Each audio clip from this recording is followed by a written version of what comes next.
Hey, y'all, welcome back to Andrea Speaks TV. I'm your host, Andrea, back to bring you more news and commentary you can use. Listen, y'all, you see I'm out in the garden. Right now I'm doing some maintenance on one of my red cherry tomato plants, just, cutting some of the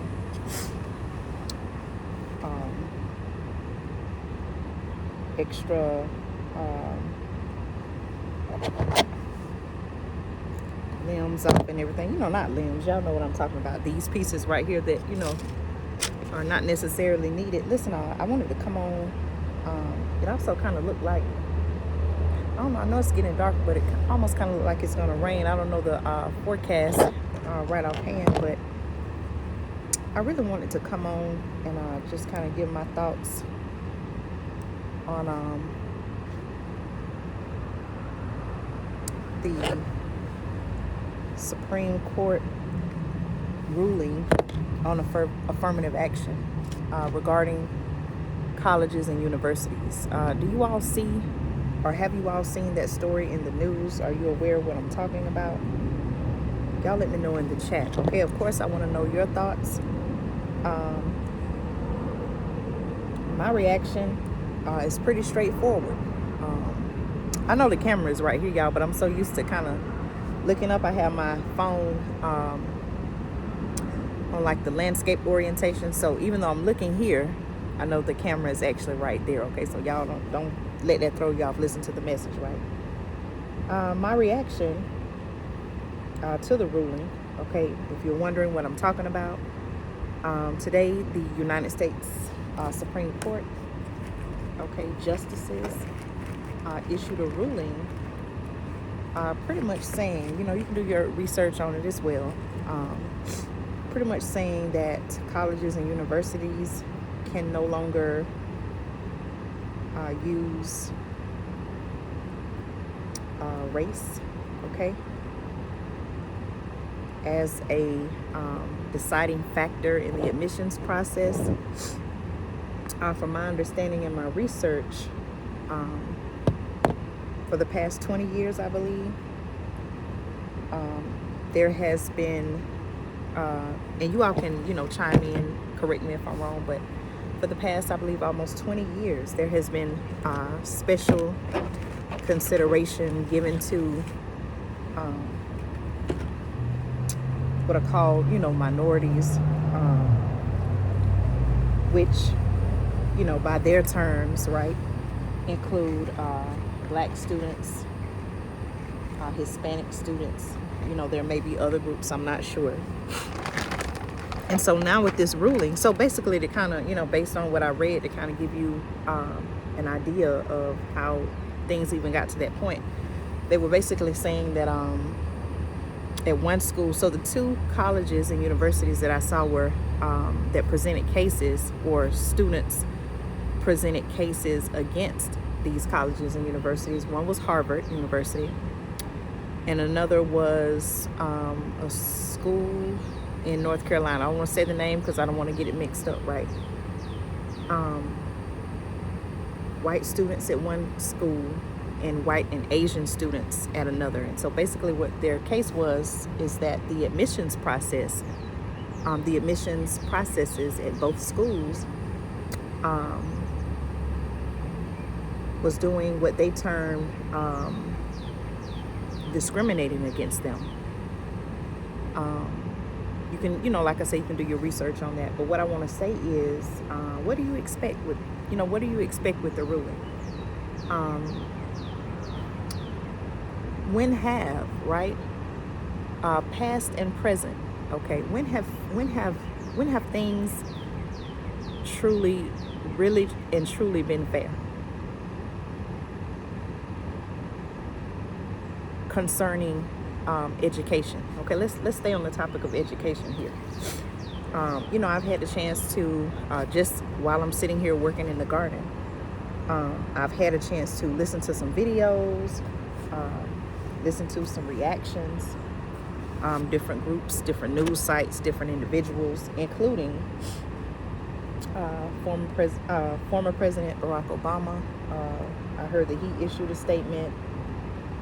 First Lady Michelle Obama, even our current president, President Biden, had some things to say, as well as some of the justices. Okay, Supreme Court justices. I saw where Justice Sonia Sotomayor, who for many is a representation of the Hispanic community, and then also I can't even remember her name. Okay, no disrespect, but I don't want to mispronounce her name. Katanji, Justice Brown. Okay, the most recently appointed justice. She was actually, I was told that she actually recused herself. So I don't believe she actually participated in the ruling because of her ties to what they said is Harvard University. I'm not exactly sure her role in that. You may want to research that.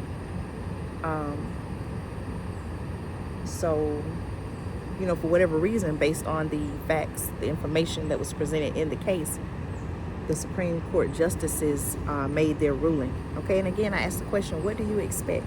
What do you expect concerning education, as well as many other things, right? When have things ever truly been fair with education? Now, if I talked about that topic, that specific topic, the video would be hours and hours long, right?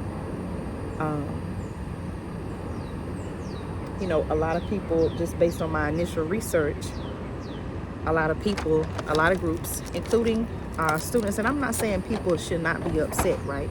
I'm just simply asking the question, what do you expect? What do you expect? What do you expect? You feel free to answer that question in the chat, but my question is, what do you really expect? People, I feel like people have the right to feel however they should feel. And I'm even saying that as myself, as a college graduate, okay, not once, but twice. And as someone who, in my first 4 years of college, okay, as an undergrad, I got a full scholarship, okay? Full scholarship to attend the university that I attended, okay? Due to my grades, okay, my activities, extracurricular activities, things like that. So, I'm not here to bash the collegiate system. That's not what this video is about. But I'm just simply asking the question, what do you expect? When have things ever really truly been fair? A lot of people, like as I was saying, a lot of people seem to be in an uproar. I heard one video even described it as kind of like grief. And again, I'm not even here to criticize and say that people should not react how they're reacting, okay? Because for whatever reason, and this may be different for different people,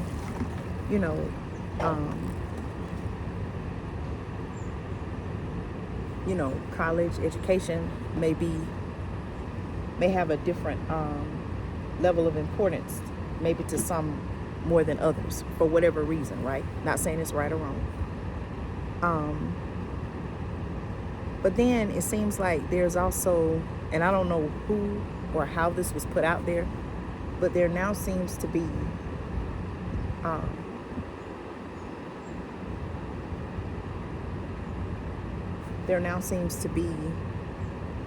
some type of belief or generalization. I don't want to say generalization, but there seems to be some type of thought that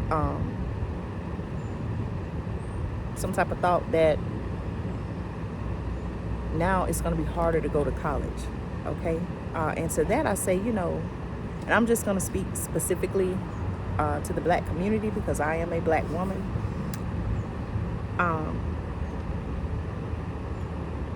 Why is that a thought now, that it's going to be harder for, again, I'm speaking about the black community. Why is that a thought? If you all hear a noise, okay, I'm out here, I got my solar generator, I got my fan plugged up because it's just so hot. So I just realized that my phone, the fan is right here. So if you all hear a loud noise, I apologize, okay? But it's extremely hot, and I gotta stay cool, right? Why is that a thought that all of a sudden now it's gonna be harder for black students to go to college, okay? Are we not intelligent people? Why do you think that just because of that? And I'm asking questions. I'm not saying anybody's right or wrong, right? I'm just asking questions. That's what I do here on the channel, okay? I ask questions, I give my thoughts and opinions, I share facts and information. Why put that out there, okay? Why put that out there to create a fear, which is what it seems like, that it's now going to be harder to get into college?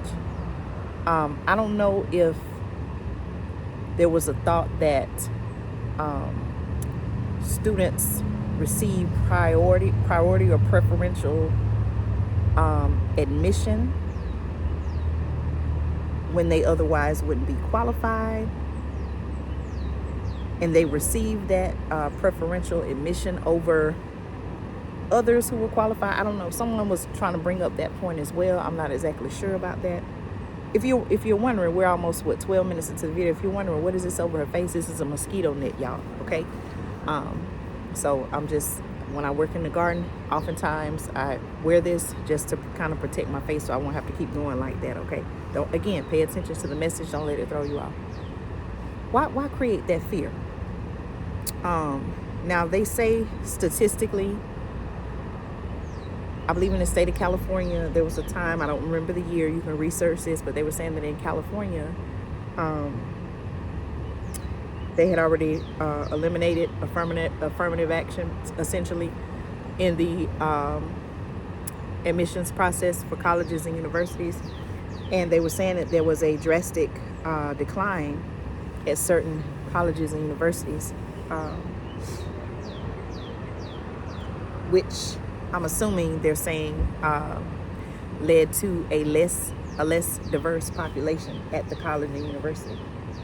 Now, I need to do some more research on that. Before I really speak to that, I need to do some research to find out why they're saying statistically that the black student enrollment dropped. There could have been other factors, right? I don't know what was going on during that time period.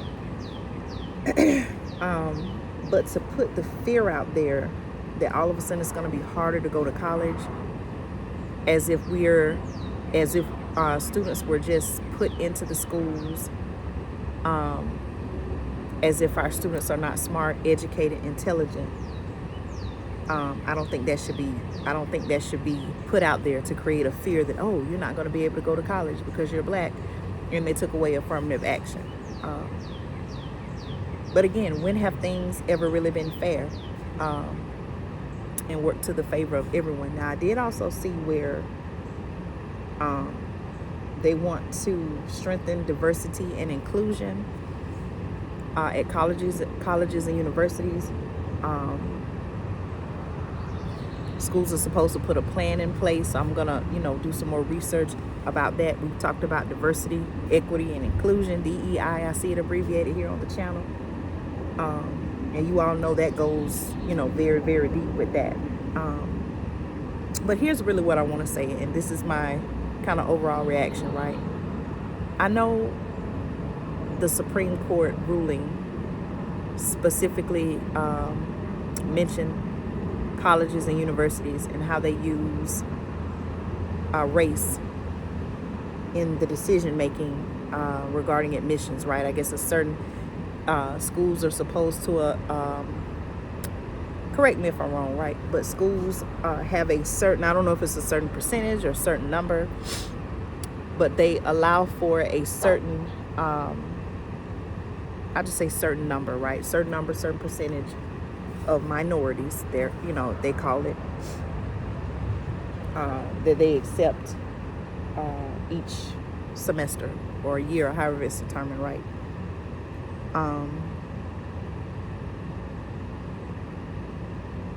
Again, why put that fear out there? Then all of a sudden it's going to be harder for black students to go to college. But this is what I'm saying, y'all, okay? I know they're talking about colleges and universities, but where the problem, the root of the issue really, is our K through 12 public education system, okay? We have students who are going to high school, graduating high school, reading on a much lower level than what they should be based on their age, right? Their age, their grade level. Students are being passed, okay? Kindergarten up through, 8th grade. Students are being passed from grade to grade, right? Some not even prepared to go to the next grade. Prepared, by what I mean prepared, is maybe not having learned the fundamental skills, reading, writing, things like that, right? Doing their math work. That's where I feel like a lot of the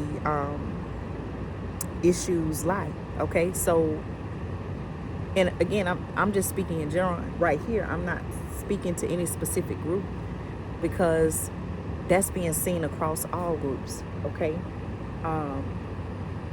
There's some learning gaps. Now, could it be said that some groups may have advantages over other in terms of resources? It's possible, based on, the economic data where they live, and the communities, okay? You can look around. There are some communities that I could go to, maybe some in your area, in your state, city. Some communities, they don't have tutoring centers. They don't have community centers. If they do, they're run down. The buildings are old. Students don't have after-school programs. There are no programs coming into the schools to work with students. Communities don't have, some communities lack grocery stores within a certain mile radius. There are food deserts. Really, maybe I should say really the issues start with the community. It starts with the community. It trickles down to the home, from the home to the school system, from the school system to everyday life and life beyond school, right? Colleges, universities, careers. That's really where it starts. So why isn't more being done to strengthen and empower